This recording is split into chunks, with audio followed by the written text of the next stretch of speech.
This is the Speak For Yourself podcast featuring the best of Colin Cowherd and Jason Whitlock. I'm your host, Jason McIntyre. Hump day, one day, folks, before the NCAA tournament begins.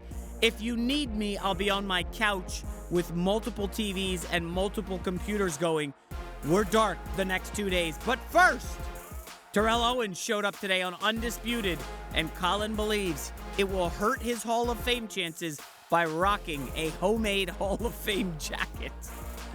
Whitlock has to tell Colin to stop it with the Steph Curry hate and offers this token. Steph leads the NBA in plus minus this year. How about that stat? Former Super Bowl champ Ray Lewis is back. He tells you the Cowboys are not really keeping Tony Romo in limbo, and Jerry's going to take care of his boy Tony. LaVar Ball, we can't stop talking about that guy, right? He's on every show, whether it's radio, TV. I think he's doing internet shows now. He is you know who he is? He is Donald Trump mixed with Kris Jenner, right?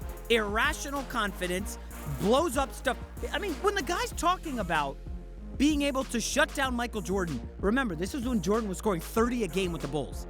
LaVar Ball scored 2.2 points per game at Washington State, and he's saying, hey, yeah, 30 years ago I could have shut down Jordan. I mean, come on, that's Trumpian.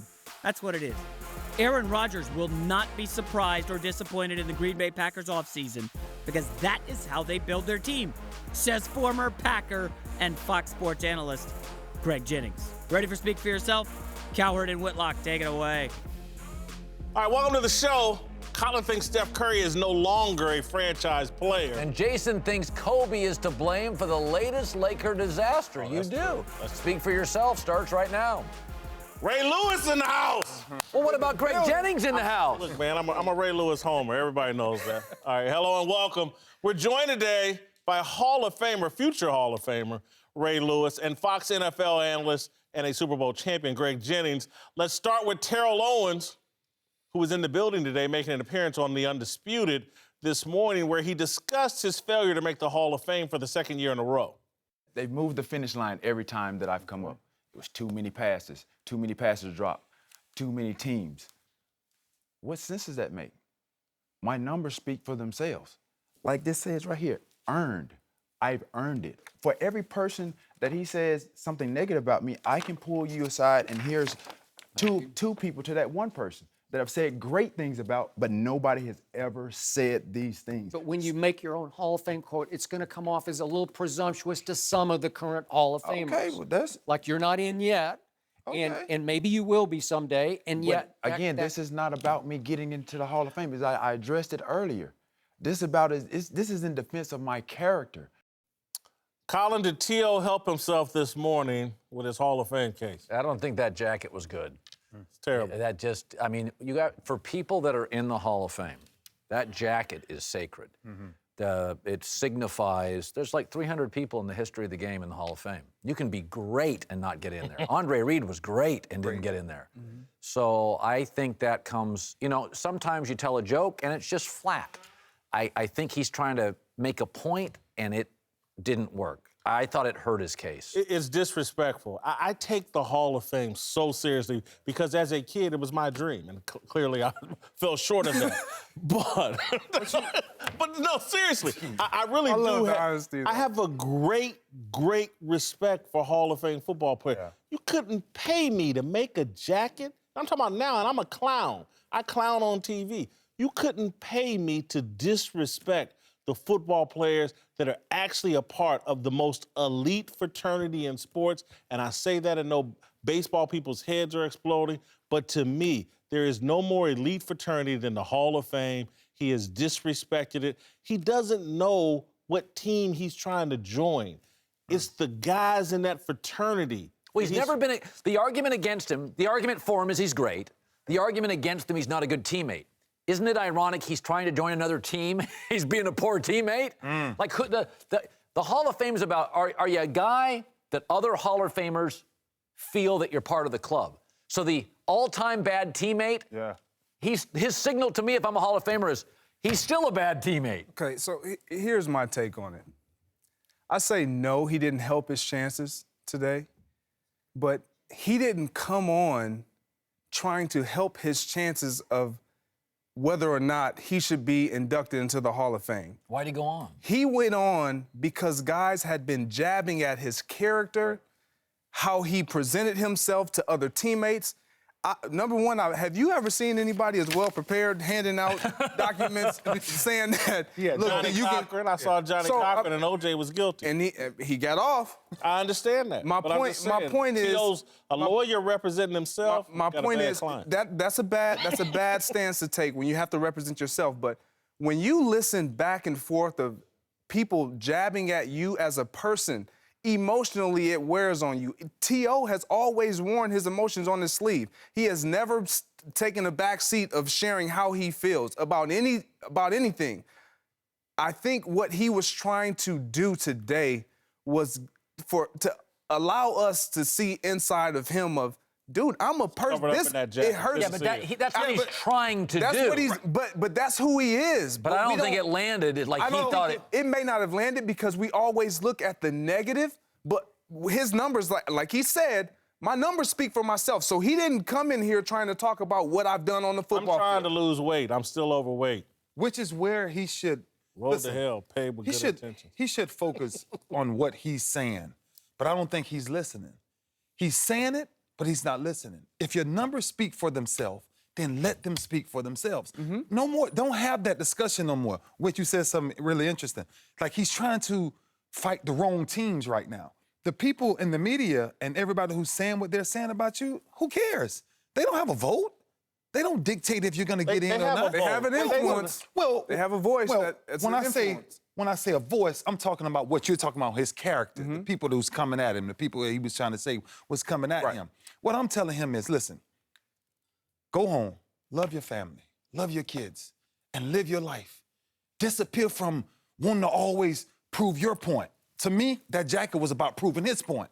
Don't prove your point. Your point is already proved. Your numbers speak for themselves. Brother, you don't have to do nothing else because you can't do nothing else. Not to alter those. Less is more. Less is better. Absolutely. I think the jacket for me, I'm not in the Hall of Fame. I'm not mentioned to being in the Hall of Fame. But for me, as an average fan, you look at that jacket and you laugh. But if I'm in the Hall of Fame, I'm not looking at that jacket and I'm not laughing. So I think that definitely hurt. I'm at the Hall of Fame when Jonathan Ogden got inducted, right? And all these guys putting on these jackets, right? And people walking by saying, man, you going in the Hall of Fame, you going in the Hall of Fame. Try the jacket. I said, I will never put that on. Not until they call my name to put that on. It's sacred. Because that's how much respect I have for that moment. Look, and we're talking about one of the all-time great players. We're talking about a Super Bowl champion. I was nothing I got more respect for Hall of Fame football players than Terrell Owens. That's a mistake.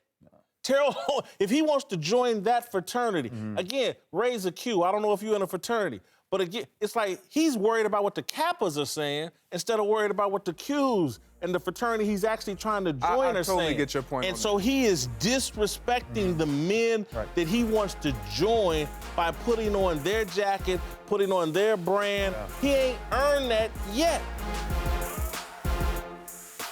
To Dallas, where Tony Romo's future is still up in the air after proclaiming he would, quote, do right by Romo. The owner, Jerry Jones, has left his old quarterback kind of twisting in the wind, having yet to release Romo and waiting for a trade offer that doesn't seem to be coming. All right, Whitlock, should Romo be upset the Cowboys are keeping him in limbo? Yeah, he should be, but I don't think Jerry Jones or the Cowboys should care. They've paid him more than $100 million. He had a great career there. The Cowboys have to do what's best for the Cowboys. Can't be about what's best for Romo. Can't be giving any advantage to any of the other 31 teams in the NFL in terms of making Romo more available earlier so they can have their offseason settled. Do what's best for the Cowboys. Look, if Romo had won 1 or 2 or 3 Super Bowls, I'd be, do something for Romo. He didn't do that. How do we know? The question here, should Tony be upset they're keeping him in limbo? Maybe they're not. Maybe they're communicating with. Just because I don't know doesn't mean it's not happening. Because I really think they're communicating with him. I do not think that they're just saying, "Hey, just sit over there and just." No way. I don't think Jerry. Jerry's talking to him every other day. Put out a video. I didn't see Jerry in that by the Cowboys. Which he thought he was gone. Which leads me to believe that there is some communication. So I say, should he be? I think he's frustrated. I think he should be upset, but he knows he can't really be upset because his relationship with Jerry Jones is what it is. Yeah. And I think that Jerry Jones is playing that to that tune of that relationship, where it's I'm not going to do exactly what it is that I know I should do for you yet, because it's a business, and I'm not trying to, as you alluded to, give these other teams a long time with you in the offseason, the time that's needed, that's important, that we all invest in. And you're now that's gonna be going critical. against me. Exactly. Yeah. You know, it could be a situation where Jerry's saying, listen, I'm going to do you right. But you got to wait. Yeah, I'm going to do you right. You got to wait. Listen, we may get down to a situation where you give me 2 teams and I'll direct the traffic. You may not go to the team give me 2. You know what I'm saying? Like, what if Jerry says, all right, I won't send you to Jacksonville. You tell me where you want to go, give me 2 teams. And Jerry says, okay, now I got 2 teams. I'll get on the phone. Right, and make sure and I'll decide based on what they give me. But this is what happens when a young lion walks through the door that you're not expecting to walk through the door. Nobody expected Dak Prescott to walk through the door and do this to the Dallas Cowboys. Right? And that's what put them in this pickle. They wasn't prepared for this. Yeah. Right? You think about the Dallas Cowboys. Yeah, you think about the Cowboys going into this year. Romo was already locked up for $19 million due to him. Right? So you ask yourself a question, you have to prepare for that. And if you're not prepared for that, and then you get this young Dak Prescott coming there to do something that Dallas ain't done in a long time, now you're sitting with $19 million in a guy that you say, we didn't prepare for that. Yeah, so this could be a situation where Dallas is just very nimble. They're just kind of waiting for the market to react, waiting for the draft. I do think Jerry and Romo are talking. I definitely. No, they're talking, but you can be talking and still leave somebody in limbo. Yeah. It's like, look, I guarantee you with your first wife or second wife or whatever, she may have been waiting, hey, when's he going to propose? When's he going to propose? When's he going to propose? They were all waiting for that. They're in limbo, or maybe you were waiting. Who knows? But I'm just saying, Romo may be in the loop, but that don't mean he's not in limbo. You know your wife's watching. You gotta I know, man. Stop it. I don't think they were holding their breath on that. I'm just going to stop talking. Yes. Let's go to a commercial, if we could. Welcome back, joined by Fox NBA analyst Chris Broussard, Super Bowl champ, and former Bay Area radio host Eric Davis.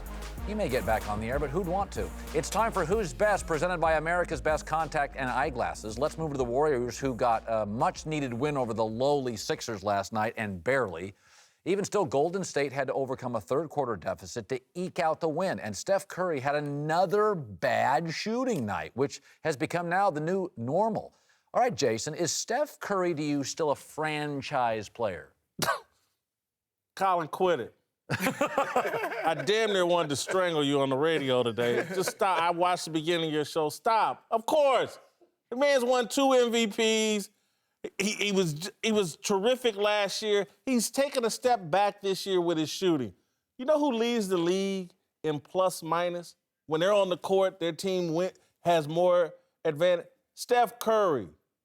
You can go all in his. Okay, it's big.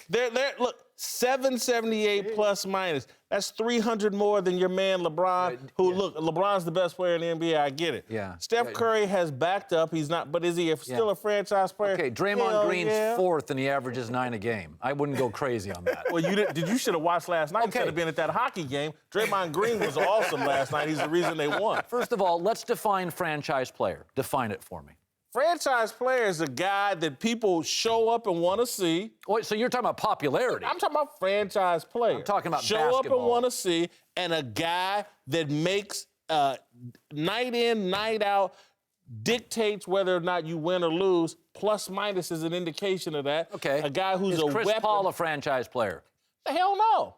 Oh, so Chris Paul's not the best defensive point guard in the league, one of the best leaders, one of the great distributors. He ain't won nothing, and he's not MVP. I would say Steph. You say Chris is a franchise player? I say, well, then Steph Curry I'm should have saying he is. you guys define franchise player. If there's LeBron's the best, 4 of them. Steph Curry to me is closer. Steph has no physical component to his game.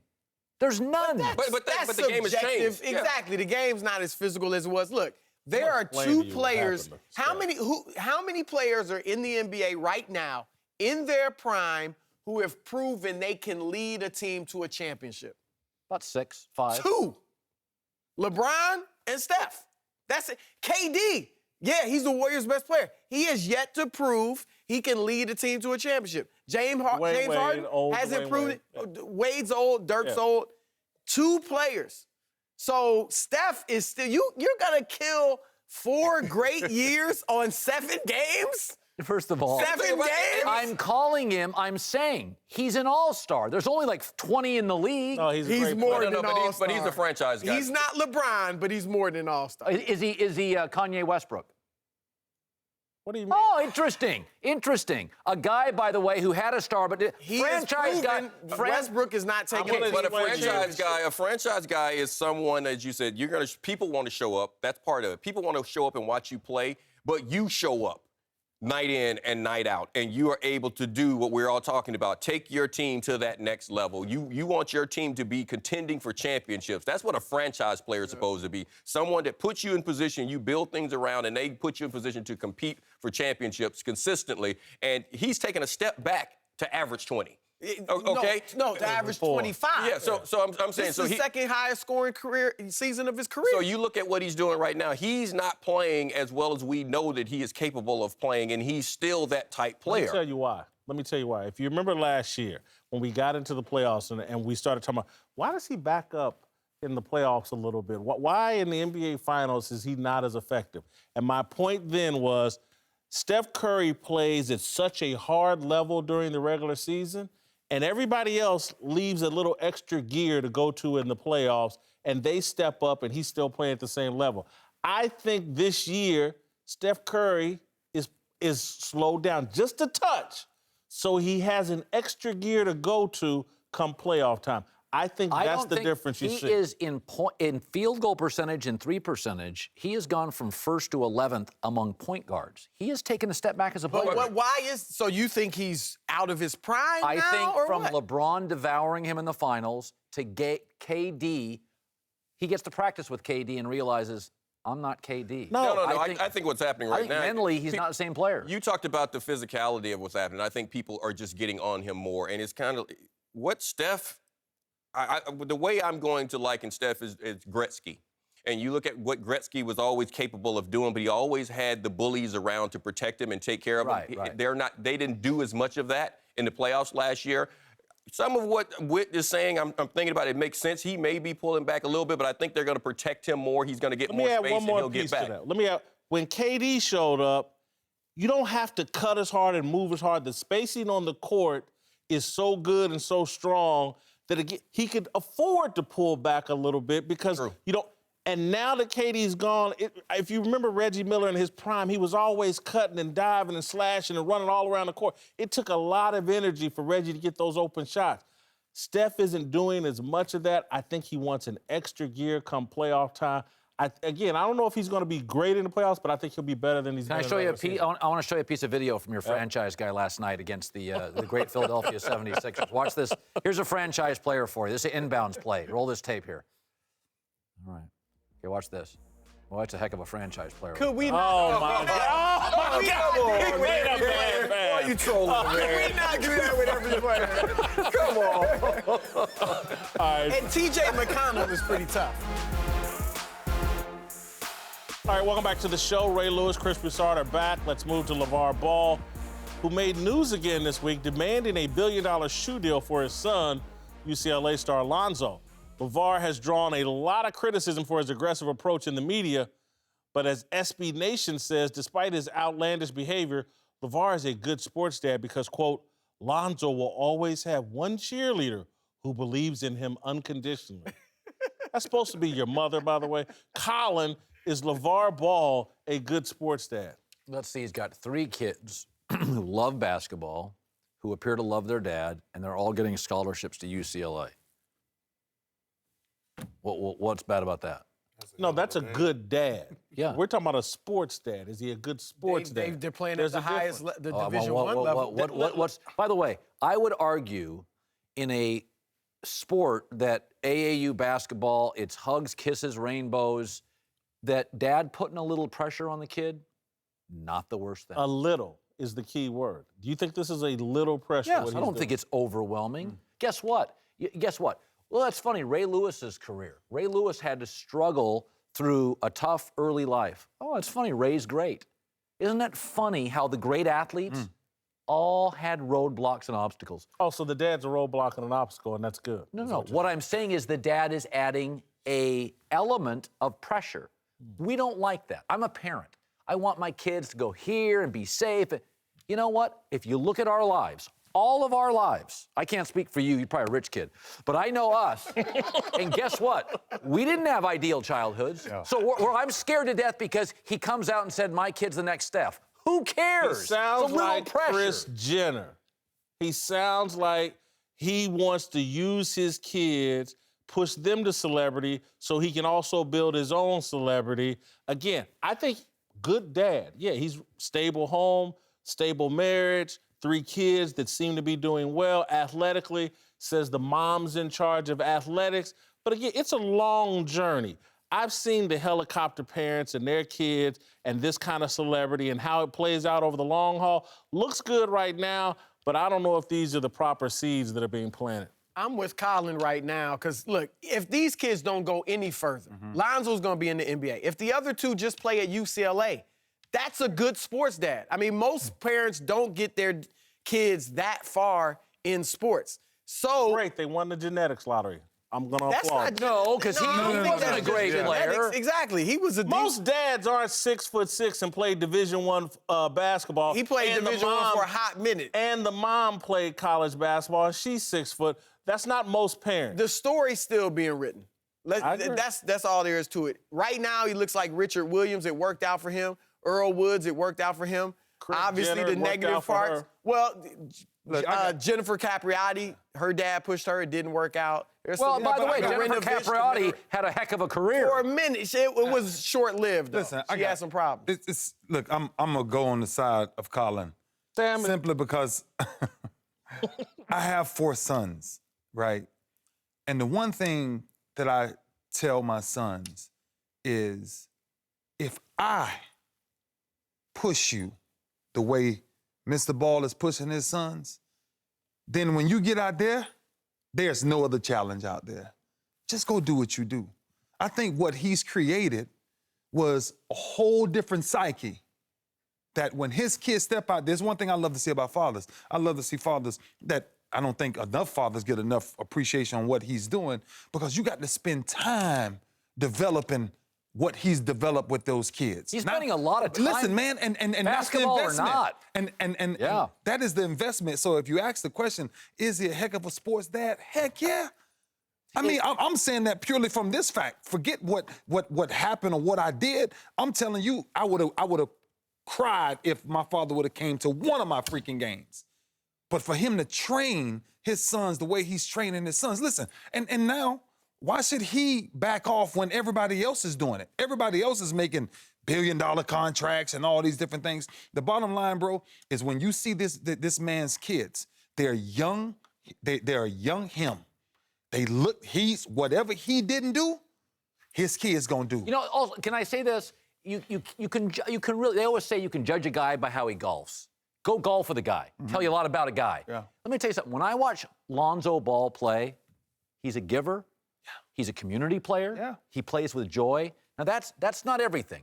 But when I watch him play, he's not a selfish kid. He's not a brat. I watch Grayson Allen, I think, that kid's a brat. Look, I don't want to compare him to whoever the worst kids are and, hey, they're better than this kid is.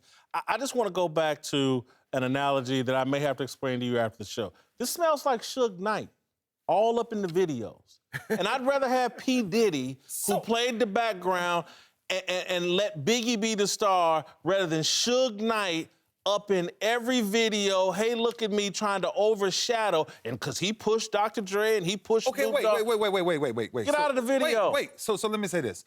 So you have a problem with Ball, and you don't have a problem with what Archie Manning done with Eli Manning the day he was drafted? Whoa. No, we're not talking about that. But he wasn't all up in the video like this.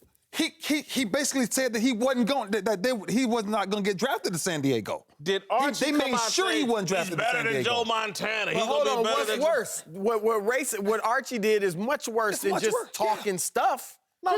This is just a bunch of TMZ. He's not getting in front of. He's not messing with who's going to draft him and things like that. We ain't signing with Nike, Under Armour, or Adidas for less than $1 billion. Okay, here's a prime example. You said to me recently, you said Trump's Twitter account's irrelevant. Let's look at his policies. Well, isn't LaVar Ball's talk just his Twitter account? It's all about parenting. In the video. Yeah, but it's TMZ talking to me. Right. That's the video. That's true. I think that's a good analogy. Yeah. But look, the kids seem to be they seem different than him. Lonzo seems great from what we know. His personality, like you said, the way he plays. Look, he said some outlandish things that could put pressure on the kids. Right. We have to see how that plays out. Are you in the videos, Ray, with your kids? I mean, you're going to be, if you're one of your kids making it to the pros, you're going to be all of them, hey, look at me. Man, I'm on the sideline, man. I'm arguing with referees, man. You're right. I'm in. I've seen the video. Yeah, I'm in. I'm in. Oh, wait. Who's Suge Knight? You know Suge. He's in jail. He kind of looks like Suge. I give you that. All right, welcome back. Ray Lewis, Greg Jennings are back with us. Let's move to Green Bay. Not literally, hopefully, where the Packers haven't exactly lived up to Aaron Rodgers' demand that they go all in free agency. While they did bring in Martellus Bennett, could be his last year in the league, from the Super Bowl champion Patriots, they failed to re-sign 6 of 10 free agents, including major pieces like guard T.J. Lang, heck of a player, and cornerback Micah Hyde, good player. Jason, should Rodgers consider the Packers offseason a disappointment? So far, yeah, and that's early. But, yeah, I think Martellus Bennett's not going to cover up. I'd have rather had T.J. Lang based off, if I'm if I'm a quarterback, I want to be standing up. So, yeah, I think this is easy. This has been disappointing so far for Aaron Rodgers. I think Aaron Rodgers has become the biggest deodorant in the league. He's covering up a lot of average. In 8 years, Aaron Rodgers has started. 9 free agents acquired from other teams. 1 a year. Tom Brady just got 5 starters. Aaron's getting 1 a year. You tell me, he asked for one thing. Jared Cook. This is why. One thing. It's all he asked for. You're right. One. This is why I say no. Because this is what he's accustomed to. Right. Does that make it right? No, it doesn't make it right. It's not what he wants. It's not what he wants, but it's no surprise to him. Mm-hmm. Like, he understands this is not how they build their team. Right. New England builds their team through free agency. The Packers go through the draft. This is no different than even his process. He had to be developed. He had to wait behind. This is what the Green Bay Packers do. Yeah. This is what they're known for. But I will say this, and you said it, it's early. So is it frustrating? Yes, because I believe as a player and former Green Bay Packer, there was guys out there that would have made us a better team, that had experience, that we knew for a fact would be a great player and a great addition. That's what he feels. And when you rely solely on the draft, there's uncertainties there. There's no guarantees. So you're a former Packer saying this. If I'm an NFL player and I'm watching Greg Jennings say that, I'm thinking, I'm not going there.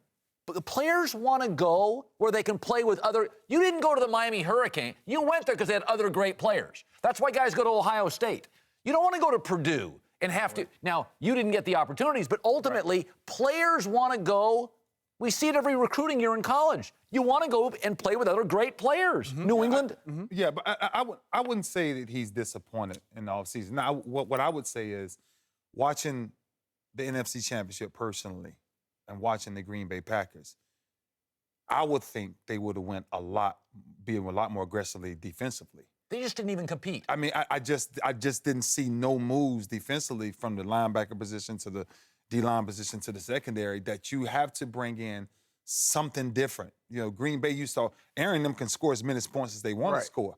But when you go into that NFC Championship last year and you see the way that defense played. It was a mismatch of personnel. It was a miss. And we're not used to seeing that, G. Right, no. Yeah. Should he get more vocal? He can't, because this is the thing. He says all the right things. He knew Jared Cook, he should be top priority. Right. He says these things, but they make it a point to make sure us as viewers and fans know that Aaron doesn't run the show. Right. He's not in control. Okay. He can't just say something and we do it. That's the problem with not having an owner. That is the problem because there is no relationship. Aaron Rodgers has been granted one great defense, and he won a Super Bowl. Okay, Peyton Manning asked for stars and got them offensively in Indy. Asked for help defensively to John Elway in Denver and got him. LeBron asked for help, gets it. Aaron's the first or second best quarterback for a decade. And he's the only one that when he says something, it never happens. Wow. But I will say this. When you look at what they've done, like adding Devon House, I know Devon House. He got cut by Jacksonville. Green Bay let him go a couple years ago. They let him go to Jacksonville. So they know what they're getting. They knew that he was a good player, but he didn't make the plays that they thought he was going to make. Now all of a sudden you think he's going to make those plays and change the defense. And you know what's interesting? Because this is the point where you talk about, everybody want to talk about Brady and everything, what makes him great. Brady is always involved in who's coming in and out of New England. He's always adding some new twist. You never know where it's coming from, but he's always adding it. And I think if you're Aaron, right, we've always said the same thing, that he just kind of lets it play out. It's just the way it is. It's not working. No, and if it's not working, then God darn it, you got to be more vocal. You got to take more ownership. That's what I say There's about no Andrew. owner to talk to and build a relationship. Well, there's a general manager. That's what I say about Andrew Luck. Andrew Luck's like, oh, I love Ryan Grigson, and I love... Stop it. Part of being a quarterback is being the leader of the locker room. I used to go in the locker room and say this: I need him, I need him, I need him. Yeah, but in Green Bay, that's not how things You got to say something. This is the Speak for Yourself podcast featuring the best of Colin Cowherd and Jason Whitlock. I'm your host, Jason McIntyre. Make sure to subscribe to the podcast on iTunes, folks. We're dark the next 2 days, but we're back Monday. Hopefully Alonzo Ball does something so we can talk about him a little bit more. I'm trying, guys. I know. I see your tweets. You want more college hoops in the show. I'm doing what I can. My name's not on the headline, but I'm working on it. I'm working on college hoops, getting more into the show. I love the tourney. Enjoy it. Stay safe. And, hey, you got my brackets. They're on FS1. If you go to thefoxsports.com, you can see all our brackets. I think Cowherd filled one out. I know Whitlock. He'll be in Vegas, front row of the sports book. He's filling one out. Broussard told me his picks. Folks, enjoy it all. We'll see you Monday.